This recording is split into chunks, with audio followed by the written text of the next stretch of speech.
Terima kasih Pak Anang. Assalamualaikum warahmatullahi wabarakatuh. Selamat pagi, salam sejahtera untuk kita semua. Yang terhormat Wakil Menteri Pendidikan Dasar dan Menengah Pak Atif Latiful Hayat dan Mas Fajar Rizaul Haq. Kemudian para pejabat Eselon 1 yang bersama dengan saya pada kesempatan ini. Di sebelah kiri ada Bu Sekjen, Ibu Suharti, kemudian Bu Dirjen GTK, Bu Nunuk Suryani, kemudian di sebelah kanan ada Pak Tatang, PLT Dirjen Vokasi, dan di ujung ada Pak Aminuddin Aziz, beliau Kepala Badan Bahasa, dan juga para staf khusus Menteri, para staf ahli dan juga pejabat Eselon 2 dan juga rekan-rekan wartawan yang saya hormati. Pertama-tama saya menyampaikan terima kasih atas kehadiran saudara-saudara sekalian yang berkenan memenuhi undangan kami. Acaranya namanya Taklimat Media begitu ya, bukan Walimatul Urus gitu. Namanya Taklimat Media. Kemudian yang kedua tadi sudah disampaikan sekilas oleh MC bahwa 2 bulan kegiatannya banyak sekali. Tapi ada yang belum masuk itu mengisi pengajian itu belum masuk juga. Karena menteri ini masih merangkap memberikan ceramah di sana sini gitu. Termasuk khutbah Jumat juga. Tapi khutbah Jumat saya kira jadwal semua saya batalkan. Karena dikira ini menteri kok masih ngambil jatahnya para khotib gitu kan, nggak enak juga. Kemudian yang kedua saya menyampaikan terima kasih kepada seluruh jajaran di kementerian yang telah bekerja keras luar biasa dan mungkin juga pada 2 bulan terakhir ini bekerjanya terlalu keras juga gitu. Sehingga saya lihat sebagian dari para pimpinan di kementerian ini, pejabat Eselon 1 dan Eselon 2 sepertinya ada penurunan berat badan seiring dengan peningkatan aktivitas itu. Kecuali Bu Sekjen naik ya. Naik itu ada 2 kemungkinan, memang karena kerjanya naik atau yang lain-lainnya juga naik gitu. Padahal di kementerian ini sejak saya diberi amanah mulai kita giatkan lagi olahraga. Ada badminton di lantai 3 yang juga sebagian rekan-rekan wartawan juga ikut bermain, dan juga senam pagi hari Jumat juga kita selenggarakan, tapi tetap saja Bu Sekjen berat badannya naik. Termasuk saya juga, saya timbang berkali-kali naik juga itu. Karena setiap rapat ada snack yang insya Allah juga sehat dan bergizi snacknya itu, sesuai dengan programnya Pak Prabowo. Saya ingin menyampaikan beberapa yang sudah kita lakukan di tahun 2024 dan yang akan kita lakukan di tahun 2025. Dan kami juga berterima kasih karena banyak sekali kegiatan yang kita laksanakan di tahun 2024 mendapatkan peliputan dan juga pemberitaan yang sangat luas oleh rekan-rekan wartawan dari berbagai media, baik cetak, elektronik maupun online. Karena itu kami menyampaikan terima kasih dan apresiasi yang setinggi-tingginya atas kerjasama yang sudah terbangun selama ini. Yang kedua, tentu capaian program ini adalah capaian program selama 1 tahun. Artinya masa-masa sebelum 21 Oktober itu juga program yang kami jadikan satu kesatuan sebagai capaian program, dan itu adalah apa yang sudah dilakukan pada masa kepemimpinan Mas Nadiem Anwar Makarim. Kemudian yang ketiga yang kami kira juga nanti kami sampaikan, program-program yang lebih merupakan highlight dari apa yang sudah kami lakukan, dan nanti juga kami sampaikan highlight untuk apa yang akan kami lakukan pada tahun 2025. Kami sampaikan bahwa program-program yang kami cantumkan dalam Taklimat Media ini adalah program yang pada tahun 2025 nanti itu sudah ada anggarannya dari APBN, yang itu masih juga terbuka kemungkinan untuk ada perubahan-perubahan seiring waktu. Karena itu maka kami ingin menyampaikan beberapa hal yang tidak keseluruhan nanti saya sampaikan mengingat waktu dan memberikan kesempatan kepada rekan-rekan dari media untuk bisa mengajukan pertanyaan atau mungkin tanggapan dan mungkin juga klarifikasi atau informasi-informasi yang bermakna untuk acara kita pada pagi hari ini. Kalau kita bicara mengenai program 2024, mungkin kami mulai dengan apa yang sudah kami lakukan. Yang pertama adalah peningkatan kesejahteraan guru melalui tunjangan sertifikasi pendidik. Kemudian yang kedua, itu program guru ASN bisa mengajar di sekolah swasta. Yang ketiga, penyederhanaan pengelolaan kinerja guru, kepala sekolah dan pengawas sekolah. Kemudian percepatan sertifikasi pendidik dengan kelulusan PPG pada kurun November-Desember 2024 mencakup 605.650 guru tertentu dalam jabatan dan calon guru prajabatan. Kemudian yang kelima, pelatihan untuk meningkatkan kompetensi guru, pelatihan untuk peningkatan kompetensi guru BK dalam menciptakan lingkungan sekolah yang aman, nyaman dan gembira. 6. Pelatihan peningkatan kompetensi guru kelas sekolah dasar dalam melaksanakan layanan bimbingan konseling. 7. Peluncuran film Kemenangan Sejati. Yang ke-8, gerakan 7 kebiasaan anak Indonesia hebat. 9. Peluncuran senam anak Indonesia hebat.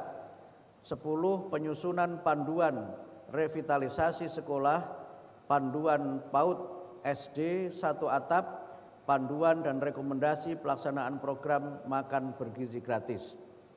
11. Pelaksanaan vocasionomics melalui forum kebijakan untuk dapat saling berinteraksi, berbagi dan berdiskusi terkait gagasan pendidikan vokasi dan ekonomi. 12. Peningkatan daya saing tenaga kerja terampil Indonesia melalui SMK Teaching Factory, SMK Pusat Keunggulan Pendidikan Kecakapan Kerja. 13. Lomba Sastra Siswa Nasional tahun 2024 jenjang pendidikan dasar dan SMP yang diikuti oleh 2.137 siswa mengikuti lomba mendongeng dan 2.453 siswa mengikuti lomba menulis cerita. 14. Gerakan Bangga, Mahir dan Maju dengan Bahasa Indonesia. 15. Festival Literasi Swantara Aksara dengan mengusung tema Membumikan Literasi, Menguatkan Aksi sebagai upaya perluasan keterlibatan para penggerak literasi untuk meningkatkan literasi masyarakat Indonesia secara keseluruhan. 16. Pelibatan komunitas sastra sebagai upaya penguatan apresiasi masyarakat terhadap karya sastra yang merupakan wahana ekspresi nilai luhur dan kreativitas berbahasa. 17. Perayaan 100 tahun A.A. Nafis dan perayaan Bulan Bahasa dan Sastra untuk meningkatkan pemahaman dan apresiasi masyarakat terhadap bahasa dan sastra Indonesia. 18. Penguatan literasi numerasi berbahasa PISA melalui penyusunan perangkat pembelajaran, penyediaan buku teks utama dan buku non-teks untuk pendampingan pembelajaran, sosialisasi dan penguatan kapasitas sumber daya manusia, sarana prasarana, satuan pendidikan dan FGD kualitas pembelajaran sains. 19. Temu wicara dan koordinasi dengan berbagai pemangku pendidikan untuk kebijakan pendidikan yang partisipatif serta membangun kerjasama dan kolaborasi antara pemerintah dan masyarakat dalam mewujudkan pendidikan yang berkualitas dan merata. Kami juga telah melakukan beberapa pengkajian yang berkaitan dengan kebijakan-kebijakan di lingkungan Kementerian Pendidikan Dasar dan Menengah. Yang pertama adalah kajian terkait dengan ujian nasional dan asesmen nasional, kedua kajian tentang kurikulum, ketiga kajian tentang guru penggerak, keempat kajian tentang zonasi PPDB, lima kajian tentang coding dan artificial intelligence, enam redistribusi guru ASN dan guru P3K, kemudian yang ketujuh SMK masa depan, dan yang kedelapan pembelajaran mendalam atau deep learning. Kami sampaikan bahwa kajian-kajian tersebut sudah selesai kami rumuskan secara keseluruhan dan tinggal nanti menunggu pelaksanaannya pada tahun-tahun yang akan datang. Bapak-bapak dan ibu-ibu yang kami hormati, selanjutnya kami menyampaikan beberapa penghargaan yang diraih oleh Kementerian Pendidikan Dasar dan Menengah. Saya membacakan yang internasional saja. Yang pertama adalah penghargaan UNESCO terhadap sastrawan nasional A.A. Nafis dalam peringatan 100 tahun A.A. Nafis. Kemudian yang kedua, finalis dalam kompetensi internasional PR-nya itu apa ya? Oh, public relation, mohon maaf, PR-nya saya kira pekerjaan rumah. Jadi finalis dalam kompetensi International Public Relation Week Global Award 2024. Yang prestasi nasional karena terlalu banyak tidak kami bacakan pada kesempatan ini. Kemudian kami ingin menyampaikan beberapa program yang terkait dengan yang pertama adalah akses pendidikan. Total pada tahun sampai tahun 2024 atau pada tahun 2024 itu ada 53,32 juta anak telah terlayani pendidikan di 448.367 satuan pendidikan. Rata-rata partisipasi anak usia 7 sampai 12 tahun meningkat dari 99,16% pada tahun 2003 menjadi 99,19% pada tahun 2024. Dan usia 13 sampai 15 tahun dari 96,10% pada tahun 2023 menjadi 96,17% pada tahun 2024. Anak dengan disabilitas yang bersekolah setiap tahun rata-rata 231.880. Partisipasi anak disabilitas usia 7 sampai 12 tahun dan usia 13 sampai 15 tahun masing-masing 83,39% dan 60,95% pada tahun 2024. Kemudian 18.899.557 siswa yang berasal dari keluarga miskin atau rentan miskin mendapatkan bantuan program Indonesia Pintar. Perluasan dan afirmasi akses, ada 4.072 anak mendapatkan bantuan afirmasi pendidikan menengah atau ADEM. 514 kabupaten kota mendapat pembinaan pendidikan kesetaraan, 153 sekali lagi 153 community learning center yang mendapatkan bantuan untuk pendidikan anak dan keluarga pekerja migran Indonesia. Kemudian untuk kesejahteraan guru, guru diberikan tunjangan TPG, TKG dan insentif. Sebanyak 330.750 guru non-ASN yang mendapatkan tunjangan, kemudian 1.774.813 guru ASN yang mendapatkan tunjangan pada tahun 2024. 2 245.002 tunjangan profesi guru non ASN, kemudian 28.912 tunjangan khusus guru non ASN, 56.836 bantuan insentif guru non ASN, kemudian 1.085.766 tunjangan profesi guru, kemudian 52.097 tunjangan khusus guru, dan 636.950 bantuan insentif guru. Kemudian terkait dengan kualitas pendidikan, presentasi siswa dengan kemampuan literasi memenuhi kompetensi minimum meningkat dari 59,49% pada tahun 2022 menjadi 68,13% pada tahun 2023. Persentase siswa dengan kemampuan numerasi memenuhi kompetensi minimum meningkat dari 45,24% pada tahun 2022 menjadi 62,51% pada tahun 2023.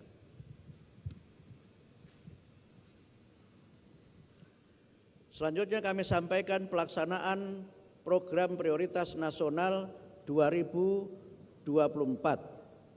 Capaian kualitas pembelajaran dan penguatan karakter pada ekosistem pendidikan. Penataan 176.040 formasi guru P3K. 5.000 lembaga PAUD mampu melaksanakan pembelajaran berkualitas dan layanan holistik. 26.764 peserta didik yang dikembangkan prestasinya di bidang sains, riset, teknologi, dan inovasi, seni budaya dan literasi, olahraga, vokasi, dan kewirausahaan. 121.488 satuan PAUD, satuan pendidikan kesetaraan, dan satuan pendidikan formal diakreditasi. 548 dinas provinsi dan kabupaten kota mendapatkan pendampingan materi penguatan karakter. 10.603 satuan pendidikan dan 20.662 fasilitator guru yang sudah mengikuti bimbingan teknis program ROOTS. Kemudian 25.189 orang mendapatkan bantuan pendidikan keaksaraan dasar dan 607 orang mendapatkan bantuan pendidikan keaksaraan usaha mandiri. Capaian lingkungan belajar, peningkatan iklim keamanan dan kebinekaan di sekolah dengan skor rata-rata meningkat dibandingkan tahun sebelumnya. 406.718 satuan pendidikan yang sudah membentuk tim pencegahan dan penanganan kekerasan, serta 27 satuan tugas provinsi dan 444 satuan tugas kabupaten kota. Iklim keamanan sekolah pada jenjang SD, SMP, SMA, dan SMK masing-masing meningkat dari 69,63, 66,65, 69,09 dan 66,83 pada tahun 2022 menjadi 72,65, 68,97, 71,83 dan 68,94 pada tahun 2023. Iklim kebinekaan sekolah pada jenjang SD, SMP, SMA, dan SMK masing-masing meningkat dari 68,39, 66,24, 67,68 dan 65,23 pada tahun 2022 menjadi 72,74, 72,53, 75,85 dan 70,75 pada tahun 2023. Penguatan pendidikan vokasi, upaya strategis untuk meningkatkan keterampilan siswa dan tenaga pendidik melalui program magang, sertifikasi, pelatihan kurikulum dan kemitraan dengan dunia industri. 2096 SMK menerima penguatan pembelajaran berbasis industri 4.0 dari proyek kreatif. 146.207 siswa SMK mengikuti magang dan sertifikasi kompetensi. 24.732 peserta program pendidikan kecakapan wirausaha atau PKW. 57.604 peserta program pendidikan kecakapan kerja atau PKK. 15.184 pendidik vokasi meningkatkan keterampilan atau upskilling dan reskilling. 1.076 lembaga kursus bersertifikasi industri. 4.614 guru kejuruan dilatih sesuai kebutuhan dunia kerja. 304 kemitraan antara pendidikan vokasi dan dunia usaha atau industri. Capaian literasi kebahasaan dan kesastraan. Pemerintah berkomitmen meningkatkan literasi, melestarikan bahasa daerah, memperkaya bahasa Indonesia, dan mempromosikan bahasa serta sastra Indonesia di tingkat nasional dan internasional. Distribusi 21,47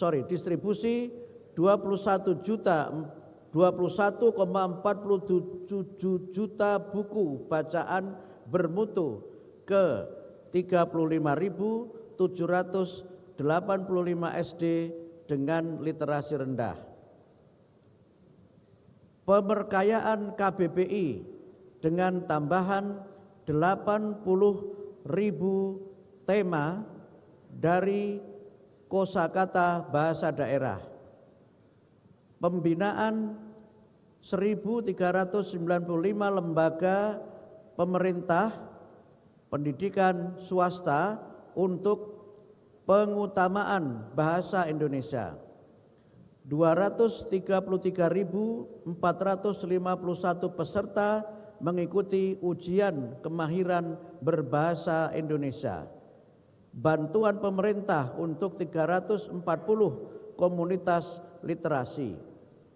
Revitalisasi 114 bahasa atau dialek untuk 11.568 orang di 38 provinsi dan 608 komunitas. Dukungan bagi 121 komunitas dan tokoh sastra aktif. Produksi 175 karya, 114 komik cerita rakyat dari 38 provinsi dan 61 buku cerita bergambar termasuk hikayat Raja Budak. Fasilitasi program BIPA di 56 negara dan 387 lembaga. Selanjutnya akan kami bacakan untuk program tahun 2025. Tahun 2025 ada beberapa program prioritas. Program prioritas untuk tahun 2025 adalah program-program yang berkaitan dengan sarana dan prasarana yang memadai, pendidik dan tenaga kependidikan yang kompeten dan sejahtera, lingkungan sosial budaya yang mendukung, pembelajaran adaptif dan bermakna, kemudian yang berikutnya adalah ketersediaan layanan yang merata, pembiayaan pendidikan afirmatif, layanan pendidikan inklusif, dan pengembangan talenta unggul. Sesuai dengan visi pendidikan bermutu untuk semua, kami berusaha untuk melakukan beberapa program yang berkaitan dengan penguatan pendidikan karakter, kemudian wajib belajar 13 tahun dan pemerataan kesempatan pendidikan, peningkatan kualifikasi, kompetensi, dan kesejahteraan guru, pengembangan talenta dan prestasi, pemenuhan dan perbaikan sarana dan prasarana pendidikan, serta pembangunan kebahasaan dan kesastraan. Dalam kaitannya dengan pelaksanaan program tahun 2025, kami sudah mendapatkan DIPA yang diserahkan langsung oleh Bapak Presiden, yang anggaran untuk Kementerian Pendidikan Dasar dan Menengah adalah 33,5 triliun. Itu dari total anggaran pendidikan 724,2 triliun. Dengan dana 33,5 triliun itu, kami memiliki program prioritas pada tahun 2025, yaitu wajib belajar 13 tahun dan pemerataan kesempatan pendidikan. Yang kedua, penyediaan bantuan pendidikan dasar dan menengah bagi 18,59 juta siswa melalui program Indonesia Pintar. 3. Pemberian bantuan afirmasi untuk siswa daerah 3T dan Papua melalui program beasiswa ADEM bagi 3.879 siswa.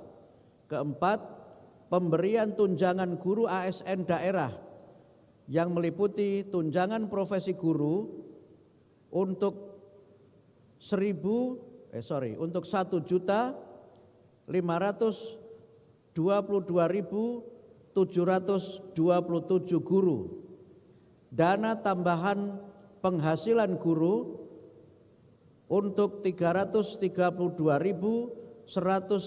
guru, tunjangan khusus guru untuk 62.536 guru.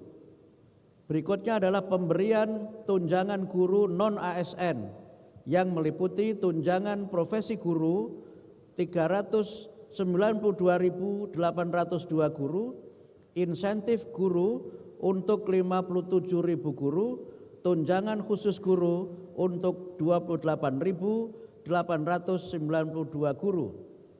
Pelatihan peningkatan kompetensi guru bimbingan konseling untuk 22.000 guru. Pendidikan profesi guru untuk 395.235 guru dalam jabatan dan 19.808 peserta prajabatan. Program prioritas berikutnya adalah penyediaan bantuan operasional satuan pendidikan yang meliputi BOS reguler bagi 43.387.718 siswa SD, SMP, SMA, SMK, dan SLB. BOP PAUD reguler untuk 6.135.659 siswa.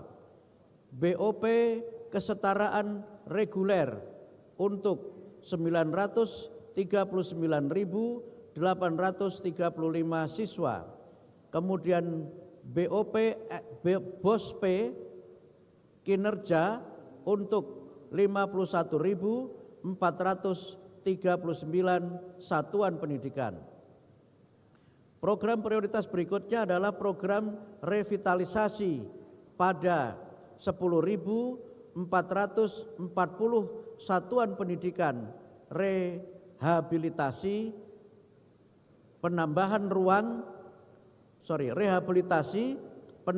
ruang pembelajaran dan satuan pendidikan baru untuk mendukung perluasan akses dan penguatan pembelajaran berkualitas seiring dengan upaya mendorong dampak ekonomi kepada masyarakat. Berikutnya adalah pendampingan kurikulum pembelajaran karakter dan mutu bagi 514 kabupaten kota dan 38 provinsi serta fasilitasi penyelenggaraan pendidikan keaksaraan untuk 33.000 orang.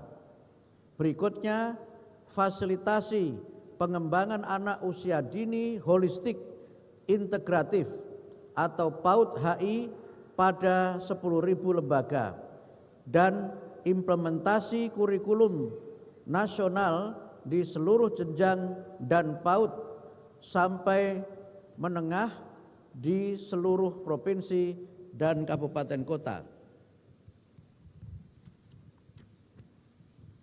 Program prioritas 2025, penguatan pendidikan karakter bagi siswa jenjang pendidikan dasar dan menengah, pengembangan talenta dan prestasi peserta didik dengan penyelenggaraan 21 ajang talenta nasional dan keikutsertaan dalam 17 ajang internasional. Berikutnya, penyediaan beasiswa prestasi yang di dalamnya terdapat beasiswa unggulan Dharma Siswa dan beasiswa Indonesia Maju sebanyak 7.104 orang pada belanja Kemendikbudrismen dan 1.366 orang penerima beasiswa Indonesia Maju pada program kolaborasi LPDP. Satuan pendidikan yang diakreditasi sesuai dengan standar nasional pendidikan sebanyak 55.404 lembaga sebagai rekomendasi dalam penyusunan program perbaikan kualitas satuan pendidikan di Indonesia. Berikutnya, asesmen nasional dengan cakupan 494.665 satuan pendidikan untuk memotret kualitas hasil belajar dalam mendorong percepatan perbaikan mutu pendidikan di Indonesia. Berikutnya adalah penguatan kualitas 2012 SMK melalui program pusat keunggulan, proyek kreatif dan kewirausahaan industri 4.0, peningkatan mutu dan pabrik pembelajaran. Sertifikasi kompetensi dan magang luar negeri bagi 100.750 siswa SMK. Peningkatan keterampilan dan penyegaran keterampilan bagi 10.214 pendidik dan tenaga kependidikan satuan pendidikan vokasi. Pendidikan kecakapan kerja dan pendidikan kecakapan wirausaha bagi 19.699 anak tidak sekolah. Distribusi 1.530.000 buku bacaan bermutu ke 5.100 SD dengan literasi rendah. Pembinaan 1.402 lembaga pemerintah pendidikan swasta untuk pengutamaan bahasa Indonesia. Bantuan pemerintah untuk 200 komunitas literasi dan sastra serta fasilitasi program BIPA di 56 negara dan 408 lembaga. Bapak-bapak, ibu-ibu, saudara sekalian, demikian sudah kami bacakan program-program yang sudah kami laksanakan pada tahun 2024 dan yang insya Allah kami laksanakan pada tahun 2025. Yang kami sampaikan itu adalah informasi untuk menjadi pengetahuan publik sebagai bagian dari akuntabilitas kerja yang telah kami lakukan dan bagian dari upaya kita untuk memberikan layanan pendidikan bermutu untuk semua dalam rangka membangun generasi Indonesia yang cerdas dan maju. Saya kira demikian yang dapat kami sampaikan, sekedar pengantar, dan nanti untuk pertanyaan-pertanyaan dan juga mungkin tanggapan akan diberikan tanggapannya dan jawabannya oleh para dirjen dan para direktur serta seluruh jajaran di lingkungan Kementerian Pendidikan Dasar dan Menengah. Terima kasih. Nasrun minallah wa fathun qarib. Wassalamualaikum warahmatullahi wabarakatuh. Terima kasih paparannya. Sekali lagi mari kita berikan aplaus untuk Pak Menteri. Setelah mendengarkan